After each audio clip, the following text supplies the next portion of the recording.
আসসালামু আলাইকুম। আশা করি আল্লাহর রহমতে সবাই খুব ভালো আছেন, আমিও ভালো আছি আলহামদুলিল্লাহ। কাছে দূরে সকল ভিউয়ার্স ভাই আপুদের আন্তরিক শুভেচ্ছা ভালোবাসা। আজকের ভিডিওটা সকাল থেকে শুরু করে দিলাম। তো এই তো আদিবুলে সকালে নাস্তা করতেছে, আর সাজিদ আজকে অলরেডি নাস্তা করে ফেলাইছে। ও এখন বাহিরে চলে যেতেছে, বাহিরে বলতে ওর পাপার দোকানে যাইতেছে। আর এই যে আদিবে নাস্তা করতেছে, আর আমি এখন নাস্তা করি নাই, করবো। আদিবে হইলো পরোটার ভাজি, আজকে বাহিরের পরোটা আর ডাল ভাজি কিনে আনছি, ওইটাই খাইছে। সাদিদও খায়া নিছে, ডিম পোস্ট করে দিছিলাম। ও সরি, না ডাল ভাজি না, ডিম পোস্ট দিয়ে করে দিছি। তো সাদিদও খায়া নিছে, আদিবও খায়া নিছে। এখন আমি হইলাম গিয়ে পরোটা খাবো না, আমি হইলাম সুপি নুডলস রান্না করছি আমার জন্য, তো আমি ওই সুপি নুডলসটাই খাবো। আর আপনাদের ভাইয়ার তো এখনও ওয়াশরুমে বের হয় নাই, বের হলে তার নাস্তাটাও দিয়ে দিব। তো সাদিদ রেডি হয়ে গেছে, এখন দোকানে চলে যেতেছে। ও তো ওর পাপার দোকানে বসে এখন, মানে পরীক্ষার পর থেকে। এখনও তো ভার্সিটিতে ভর্তি হয় নাই, সামনে হবে। তো এই ফ্রি সময়টা কিভাবে কাটাবে? তো ওর তো কোনো এমনিতে কোনো আড্ডা বা কোনো অন্যদিকে কোনো নাই, অভ্যেস নাই ঘোরাফেরার। তো দোকানেই বসে ওর বাবার সাথে। তো এই তো ও চলে গেল দোকানে। তো আমি আর ফারহা হইলো গিয়ে ওর আগে আগে দিলাম কি, একটু লিফটের কাছে বিদায় দিয়ে দিলাম। বললাম যে এই করে দেখা শুনেই যাও, দোকান বাড়ির কাছেই, আল্লাহর রহমতে বেশি একটা দূরে না। তারপরেও মানে মাদের মনটা তো একটু এমনই হয়। তো এই তো নাস্তা করতেছি আমি, আর আদিবেরও নাস্তা হয়ে গেছে। তো আমি এগুলো আমাকে ডিম দিয়ে সুপি নুডলস এটা রান্না করে নিছি, আর একটা ডিম পোস্ট করে ওটার মধ্যে দিয়ে দিছি। ডবল ডিমের নুডলস রান্না করছি আর কি। তো আমার কাছে এই নুডলসটা খাইতে খুব ভালো লাগে, পরোটা তেমন একটা মজা লাগে না। আগে তো সবার জন্যই সুপি নুডলস রান্না করতাম, তো এখন অনেক খাওয়াইছি, তো এখন আর ওদের কাছে ভালো লাগে না। আপনাদের ভাইও বেশি একটা খাইতে চায় না, সাদিদও খাইতে চায় না। আদিব খায়, আদিবের সমস্যা নাই, ও খায়। কিন্তু ওরা আবার সাদিদ আর আপনাদের ভাইয়া হইলো গিয়া সুপি নুডলসের থেকে বেশি হইলো গিয়া শুকনা নুডলসটা পছন্দ করে, ওইটা আবার আমি খাইতে পারি না। তো সকালে নাস্তা নিয়ে এই হলো একটা ঝামেলায় পড়া যাই। আগে মনে হইতো আমার নাস্তা লইয়া কোনো ঝামেলাই মনে হইতো না, মনে হইতো যে শর্টকাট নাস্তা করতাম। কিভাবে করতাম? শর্টকাট নাস্তায় দেখা যেত 4 জনের 4টা পরোটা, আর হইলো গিয়ে ঘরে তরকারি থাকলে বা ডিম পোচ করে বা ডাল ভাজি দিয়ে খাইয়া নিতাম, কোনো সমস্যা হইতো না। 4টা পরোটা কিনা নিয়ে আসতাম হোটেল থেকে, আর ডিম পোচ বা ভাজি দিয়ে খাইয়া নিতাম। কিন্তু এখন হইলো গিয়ে বড় ছেলে পরোটা খেতে চায় না, তার উপর আপনাদের ভাইয়ের হার্টের সমস্যার জন্য তারেও পরোটা দেই না আমি বাহিরেরটা। ঘরে কোনো সময় যদি খুব দরকার হয় ঘরে ভেজা দেই, বাহিরের তেলের জিনিস এখন আর তারে খাইতে দিই না, কারণ সবাই তো জানেন আপনাদের ভাইয়ার হার্টে একটু সমস্যা হয়েছে, হার্টে সমস্যা কি স্ট্রোকই করছিল, এই কারণে তারে তো দেই না। এখন এই জন্য ঝামেলাই মনে হয়, তারে একটা নাস্তা দিতে হয়, দেখা যায় আমার একটা করতে হয়, আবার বড় ছেলে একটা পছন্দ করে। তো এখন হলো গিয়ে নাস্তা নিয়ে আমি নানান ঝামেলায় এখন আর কি, যেটা হয় মানে শর্টকাট হয় এটাই করার চেষ্টা করি। তো এই তো আমার নুডলস কথা বলতে বলতে নুডলসও খাওয়া হয়ে গেছে। নুডলসটা গরম গরম ছিল, তো আমি অনেক ঝাল করে রান্না করছি, তো খাওয়া মজা পেলাম। আর ওই যে আপনাদের ভাইয়া নাস্তা করতে বসছে, আমি সব কিছু দিয়েইছি, তারপর মানে সামনে সব রেখে আসছি, সে খাইতেছে। গোসল টোসল করে ফ্রেশ হয়ে রেডি হয়ে গেছে। আর আমার এবারে বাসাটা রাস্তার উপরে হওয়াতে, মেন রাস্তার উপরে হওয়াতে অনেক শব্দ শোনা যায়, অনেক কথাবার্তা বলছি না। বাড়ির নিচে মার্কেট, হোন্ডা মার্কেট। আর এই তো ডাল রান্না করছি, ডাল বসাছিলাম, হয়ে গেছে। আর আমার জন্য হলো করলা দিয়া চাপলা মাছ রান্না করছি, আর এটা হলো পাঙ্গাস মাছের দুপাজি। আজকে তো শুক্রবার, সবাই জুম্মা মুবারক বলতে ভুলেই গেছিলাম। তো এই জন্য শুক্রবারে হালকা পাতলা মানে দুপুরের খাবার আর রাতের দাওয়াত। তো এই তো রান্নাবান্না করে খাওয়া দাওয়া করে রেস্ট নিয়ে আর ভিডিও করতে মনে নেই, ভুলে গেছি। আর এই যে এখন সন্ধ্যার পরে একবারে যে রেডি হয়ে গেছে, আমরা ওই ভিডিওটাই করলাম। দাওয়াতে যাইতেছি সিনেমা লঞ্চে। তো বৌভাতের অনুষ্ঠান আজকে, আপনাদের ভাইয়ার মার্কেটে বড় ভাইয়ের ছেলের বৌভাত। তো ওই সুবাদে আর কি সবাই ফ্যামিলির সবাই একসাথে যেতেছি। গায়ে হলুদে দাওয়াত ছিল, তো মার্কেটের অনুষ্ঠান তো বেশি একটা আগ্রহ ছিল না, এই জন্য যাই নাই। তো আজকে হলো বৌভাত শুক্রবার রাত্রে।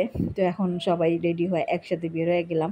আজকে সবাই আমরা 4 জন যাইতেছি একসাথে আর কি, অনেক দিন পর আমি, আপনাদের ভাইয়া, আমার 2 ছেলে একসাথে কোথাও আর কি বিয়ে খেতে যেতেছি। এছাড়া তো সবসময় আমি যে মানে বিয়ে খাওয়াই হয়, যে কোনো জায়গাতে যাওয়া হয়, বিয়ের অনুষ্ঠানে, বিয়ে বলেন বা বৌভাত বলেন। কিন্তু আপনাদের ভাইয়া তো সাথে যায় না, নিশ্চয়ই দেখতে পান যারা আমার পুরনো ভিউয়ার্স ভাইয়াপুর আছেন, তারা তো অবশ্যই জানেন যে আপনাদের ভাইয়ারে ছাড়াই আমাদের যে কোনো বিয়ের অনুষ্ঠানে অ্যাটেন্ড করা লাগে। কিন্তু সে যেতে পারে না বা তার ইচ্ছা থাকে না, সে যায় না। তা আমিও আর জোর করি করি না, কিন্তু এটা তো তার মার্কেট অনুষ্ঠান, আর যেহেতু দূরের রাস্তা আমাদের একা যাওয়া সম্ভব না ছেলেরে নিয়ে। তো এই রাস্তাতে আমি আসা যাওয়া করিও না, কখনো অভ্যস্তও না এত দূরে একা যাওয়া আসা কইরা। এ কারণে আপনাদের ভাই আর কি আজকে সাথে হয়েছে, আমাদের সঙ্গী হয়েছে। তো ভালোই লাগতেছে আলহামদুলিল্লাহ, অনেকদিন পর 4 জন মিলে একসাথে কোনো অনুষ্ঠানে অ্যাটেন্ড করব। মানে দূরের রাস্তা, মানে দূরের জায়গার অনুষ্ঠানগুলোতে আপনাদের ভাইয়া আমাদের সাথে আর কি যায়। আশেপাশের আমাদের সব অনুষ্ঠানই দেখা যায় আমার এলাকার আশেপাশে সেন্টারেই হয়। দেখা যায় হাইটাও যাওয়া যায়, বা বেশি থেকে বেশি হইলে একটু রিক্সা নিলেও 40-50 টাকা ভাড়া, এর বেশি ডিস্টেন্স থাকে না। তো এই তো সেনামালঞ্চ তো নৌ সদর দপ্তরের যেটা ওইটাতে তো মহাখালী পার হয়ে হলো ওই সেন্টারটা। তো এই যে আগের গাড়িটা হইলো গিয়ে আমাদের সাথেই, মানে অনুষ্ঠানে আমাদের যে অনুষ্ঠানে আর কি যেতেছি সেই অনুষ্ঠানেই যেতেছে গাড়িটাও। তো এই তো মানে এখানে কয়েকটা গাড়ি আছে আমাদের সাথে, তো আমাদের গাড়ি নেই, তো আমরা সিএনজি নিয়েও আসলাম। তো এই তো আইসা পড়ছি সেন্টারের ভিতরে, সিএনজি সেন্টারের ভিতরেই ঢুকছে। অবশ্য সেনামালঞ্চে এই সেন্টারটাতে সিএনজি ঢুকতে দেয়, কিন্তু সেনাকুঞ্জ যেটা সেটাতে দেয় না। তো আসার পরে দেখলাম যে টেবিল খালি আসে, তো বইসা পড়লাম। আপনাদের ভাইয়া আমি আমার 2 ছেলে একসাথেই বসলাম, একই টেবিলে বসছি। তো এই তো এখন খাবারটা সার্ভ করবে, সবাই একসাথে খায় নিব। তো আইসা দেরি করি না, যেহেতু দূরের রাস্তা, আর এই সিস্টেমটা খুব সুন্দর। সবাই একসাথেই বসছে, সবাই মানে সবগুলি টেবিলই বুকিং হয়ে গেছে, বুক হওয়ার পরে খাবার চালু করে দিছে। তো আমাদের আগে কয়েকটা টিপ হয়তো চলে গেছে, তো আসার পরে দেখলাম যে এই টেবিলটা খালি আছে, তো বসে গেলাম। আর যারা অনুষ্ঠান সবাই বসে আসলো, তো খাওয়া দাওয়া শেষ করলাম। এখন উপরে যেতেছি বউ দেখার জন্য, স্টেজ দেখার জন্য। তো খাবার আইটেমগুলি খুব ভালো ছিল, আইটেমগুলি আমি আর ভিডিও করি না, যেহেতু আমাদের সামনে লোক ছিল, ওনারা কমফোর্ট ফিল করবে না এই কারণে। তো এই তো স্টেজটা খুবই সুন্দর করে গর্জিয়াস করে সাজাইছে, কিন্তু আমি বউ খুঁজতেছি, বউই দেখতে পেলাম না। হয়তো বা বউ এখনও আইসা পৌঁছায় নাই, বা কোনোখানে আছে, কোথায় আছে সেটা আমি দেখতে পেলাম না, এই কারণে বউরে এখনও দেখাইতে পারলাম না। তো আমার মনে হয় না যে বউ আইসা পৌঁছাইছে, হয়তো বা দূরের থেকে আসতেছে, এই কারণে হয়তো লেট হয়েছে। এছাড়াও সব মেহমানই আছে, মানে স্টেজের সামনে সবাইরই দেখতে পেলাম, আত্মীয় স্বজন যারা ছিল সবাই আছে, সবাই হাজির হয়েছে, কিন্তু বউরই দেখলাম না। আর উপরের এই স্টেজের ইয়ের উপরের ইটা আমার কাছে খুব, রুফটপটায় খুব করে সাজিয়েছে, ভালো লাগছে আমার কাছে দেখা। আর স্টেজটাও সেই বড় করছে, মাশাআল্লাহ খুবই সুন্দর করে সাজিয়েছিল। তো স্টেজে বউ নাই, বউ ছাড়া স্টেজ। তো স্টেজ বউ ছাড়া হইলে কী হইব, সবাই তো ফটোশ্যুট নেওয়া ব্যস্ত, সবাই সেলফিও তুলতেছে, সবাই ছবি তুলতেছে। তো স্টেজটা কাজেই লাগছে, বউ না থাকলে কী হয়েছে, খালি মনে হয় নাই। কিন্তু বউ হয়তো বা পরে এসে বসবে, এই কারণে হয়তো বা এখনও মানে বউরে বসাই নাই। তো স্টেজের এই সম্পূর্ণ ভিডিওটা আমি একটু আবার ভিডিওতেই করলাম। আমার কাছে ভালো লাগছে, এই ধরনের স্টেজগুলো আমার কাছে দেখতে খুব ভালো লাগে, খুব সুন্দর করে সাজাইছে ফুল টুল দিয়া। স্টেজটা অনেক বড় হয়েছে।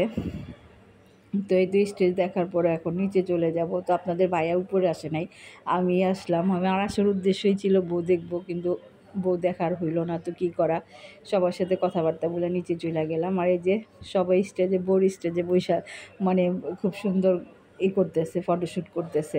তো আমার 2 ছেলের তো আর স্টেজে যায় না, ওরা পিছন দিকে বৈশাই দেখতেছে, জনে 2 ভাই মিলা বৈশা দেখতেছে, আর আমি একটু ভিডিও করলাম। ওরা তো মানে মেয়েদের চেয়ে তো বেশি লজ্জা পায়, এই অবস্থা, সবার পিছনে এসে বৈশা রয়েছে। আমার কাছে মনে হয় যে আমার ছেলে দোনোটাই মেয়ের মতো লাজুক হয়েছে। আর স্টেজে সবার সাথে একটু দেখা করলাম, কথাবার্তা বললাম।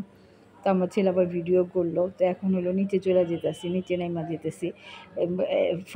ফার্স্ট ফ্লোরে হলো খাওয়া দাওয়া করছে, সেকেন্ড ফ্লোরে হলো স্টেজ করছে, বসার সিস্টেম করছে, নিচেও এখানেও বসার সিস্টেম রাখছে। আর এই যে পানেরিটা খুব সুন্দর করে অর্গানাইজ করছে, ডেকোরেশন করছে অনুষ্ঠানে। তো পান আমার ছেলে এনে দিল, আমি খাইলাম। তো আদিবি ভিডিও করতেছে নামার সময়।